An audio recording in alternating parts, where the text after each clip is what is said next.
دوستان از اول میخوایم یک چیز براتون نشان بدم. شما میتونید ببینید چه قسم خاکبار است، چی حال است. میفهمین چرا از اونجا موتورا را اجازه نمیده که در سرک قیر برن. دوستان نهایت گرامی و عزیز، ما در سرک کوتل خیرخانه شاهراه کابل پروان هستیم. نشده هنوز، حتی پرکاری نشده به اون سطح که قیر باید ریخته شود. دوستان عزیز، یک لایه یا دو لایه دیگه باید این سرک پرکاری شود حداقل تا با این قسمت کنه. میبینین که بلند تو سرک دور زده، اون رفته او طرف وصل شده.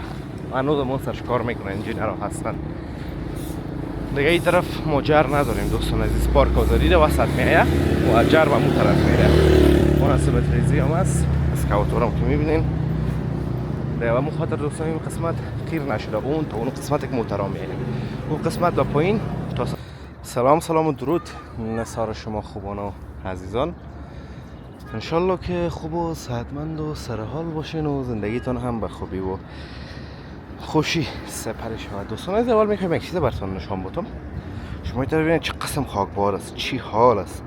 میفهمین چرا از اونجا موتورا را اجازه نمیده که در سرک قیر برن. دوستان نهایت گرامی و عزیز، ما در سرک کوتل خیرخانه شاهراه کابل پروان هستیم. سرک ازی دوستان عزیز هم قسمی که میفهمیم بازسازی میشه و این طرف کلان خامه بود. اما تقریبا 2 روز قبل اگر اشتباه نکنم قیر لایه اول این بخش انداخته شد. این اولین لایه دوستان عزیز از قیر او طرف سرک از کنه موترا را اجازه داده تا یک جای در سرک قیر تردد بکنن و لایه اولش ریخته شده. من هم دوستان عزیز سر سنگ را رفتم، چرا که طرف بسیار خاکباد هست.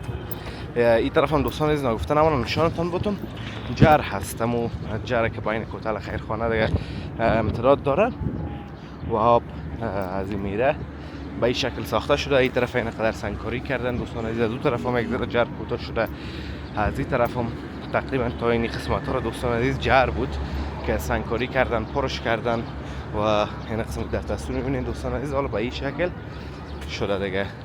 اون جنگله خودم نمیجا میندازن دیگه، هرچی که شد. خانه های مسکونی هم دیگه جور شد دوستان عزیز. خانه ها دیگه خطرناک است، یک دفعه سیل بیاد دیگه کل از یارا میبره، خصوصا حالا که جر خرد شده و کوتاه شده و جنجالکش زیاد هست. و دوباره دوستان عزیز بیایم سر سرک قیر ما از سنگکاری پایین شوم. این طرف سرک دوستان عزیز بسیار خاک داره، بسیار خاکباد هست. این دوستان عزیز لایه اول انداخته شده. این سنگکاری هم که نشانتان دادم این دوستان عزیز زمین قسمت هست. لایه اول دوستان عزیز قیرش انداخته شده، البته ما کجای انداخته شده دوستان عزیز. اینجا که من هنوز را میرم اینجا قیرش انداخته نشده هنوز، حتی پرکاری نشده به اون سطح که قیر باید ریخته شود دوستان عزیز. یک لایه یا دو لایه دیگه باید این سرک پرکاری شود حداقل تا با این قسمت کنه. میبینین که بلند است تا اونجا شاید برسه و پیاده رو وزیم دیگه دوستان عزیز. مطمئنا دو طرف سرک میخوره، چراغا دو طرف هم میخوره و یک سرک مکمل، یک شاهراه کامل دوستان عزیز دیگه موجود میاد. این سرک قیر نمیفهم موتر که از پیش رو میایه، موتر سفید چون سرک خامه میره، سرک قیر مانده مشکل داره.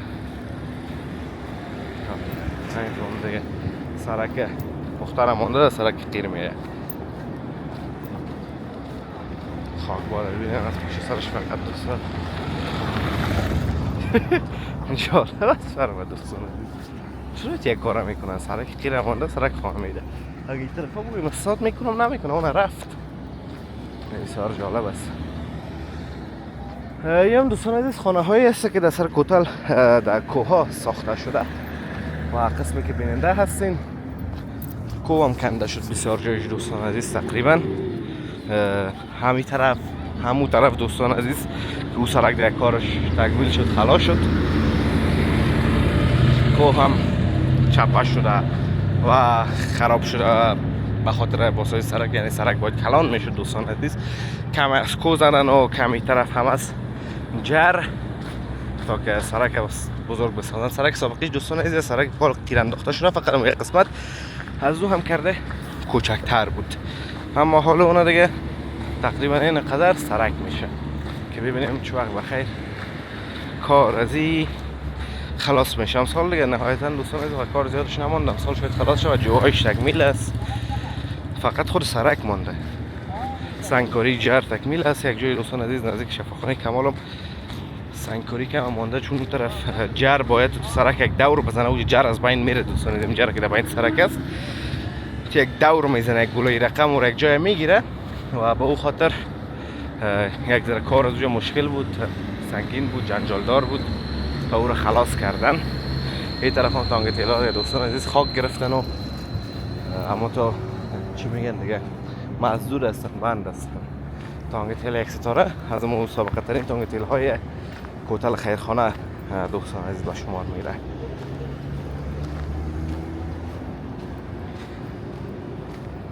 این جای دوستان عزیز نتیجه که انداخته شده نتیجه دوباره خام است.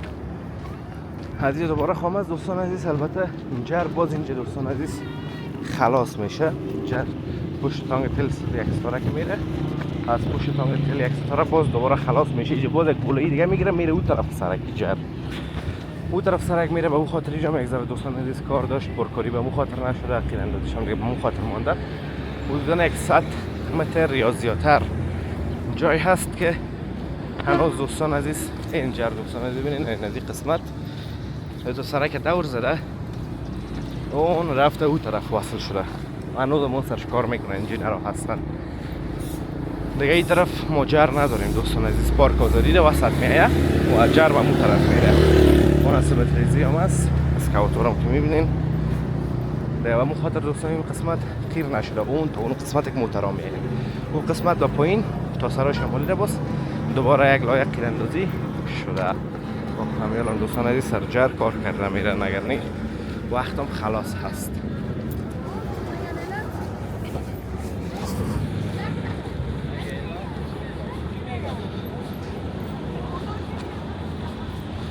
بخیر دوستان عزیز می طرف کارش خلاص شد و تمام شد، چون موترها دیگه از این سرک زیاد نمیرن، زیادتر از این سرک میرن دوستان عزیز. سرک هم بسیار خطرناک هست و بسیار حادثه میشه. باور بکنین هر روز یک حادثه را میجا میبینم، هر روز بسیار بندتر تو روزا پیش میاد یک میجا حادثه را نبینم، در حالی که شاید من این سرک روز یک بار یا دو بار اگه برم، اما بازم حادثه. همین کاملا بودم دوستان عزیز، یک حادثه موجود شده بود، یک موتر کورولای کمپک با یک موتر دیگه تکر کرده بود و خسارات زیاد به بار آورده بود دیگه. این مشکلات به وجود آورده و امید ازی که هر چیز زودتر سرک حل شوی. در فهمین دوستان عزیز سنگکاری کرده میرن، چون که دیگه باید بلند شود. این سرک دوستان عزیز سرک کرده پخش است. سرک ببینین چقدر بلند است، این چقدر جای است، ببینید تفاوت دارن. خب دوستان نهایت گرامی و عزیز، انشالله که از ویدیو خوشتون آمده باشه، از ویدیو لذت برده باشین. ویدیو را لایک کرده در کانال همچنان سابسکرایب کنین تا ویدیو بعدی همگیتونه به الله متعال پاک و بی‌نیاز می سپارم. روز و روزگار خوب خوش داشته باشین و در پناه الله متعال باشین. الله حافظ و مددگار همگیتان.